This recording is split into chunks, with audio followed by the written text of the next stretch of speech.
wasaaradda dhalinyarada iyo ciyaaraha ee gobolka Togdheer ayaa soo gabagabaysay tartan ciyaareed in muddo aaba ka socday garoonka kubadda cagta ee Alamsey Stadium ee magaalada Burco waxaana kala soo qayb galay gabagabada tartankani wasiirka wasaaradda dhalinyarada iyo ciyaaraha Bosmire iyo wasiirka wasaaradda horumarinta maaliyadda Somaliland Dr. Saad Ali Shire mas'uuliyiinta gobolka Togdheer iyo qaar ka mid ah xildhibaanada golaha deegaanka ee degmada Burco wasiirka wasaaradda dhalinyarada iyo ciyaaraha Bosmire ayaa bogaadiyay koobkan muddada socday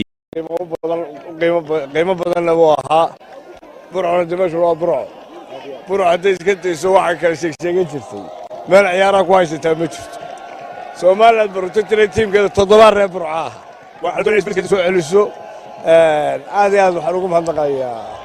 dhammaan reer Burco oo dhan dhalinyarada iyo wixii ka soo qayb gashay waxaan u mahadnaqayaa wasaaradda arrimaha gudaha meel walba joogto ciyaar roobaba socoteen ilaa wasiirkeeda ilaa ciidankeeda ilaa jarankeeda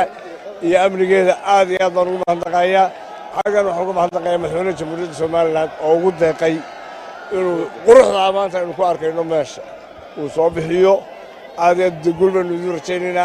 waxyaabaha ay keenay anigoo 12 iyo something dhameeyay marathonkii internationalka ahaa garoonka gudihiisa ka soo baxay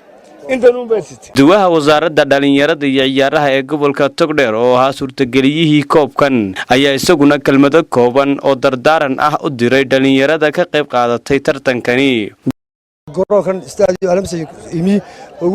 waftigu hogaaminayo wasiirka dhalinyarada ciyaaraha Togdheer Cup aan soo qabtay Togdheer Cup wuxuu ku xusan yahay qaranka Soomaaliland ku xusnaan doona wuxuu ahaa wareeg 3 jir wareega hore wuxuu ahaa 22 kooxood oo dalka Soomaaliland ciyaara 22 buu ahaa 10 baa haray 12 baa soo baxay 8 baa haray 4 baa soo baxay labadii maanta taagan tahay cilmiga madaxweynaha jamhuuriyadda Soomaaliland Muuse Biixi Cabdi oo maanta dhalinyarada ka koowa sida gacmaha isku qabsan lahayd qaranka Soomaaliland kor ugu qaadi lahaa oo ugu mahad celinayo haddana hay'adda wasaaradda ciyaaraha madaxweynaha oo ku suntan baaldahaba xagga dhalinyarada haddii noqon lahayd shaqo qaran iyo haddii noqon lahayd gormada cagaaran oo noofda furay oo noo dhistay waxaan ugu mahad celinayaa qiimaha iyo qaaya qaran ku leeyahay waxaan mahad celinayaa wasiirka dhalinyarada ciyaaraha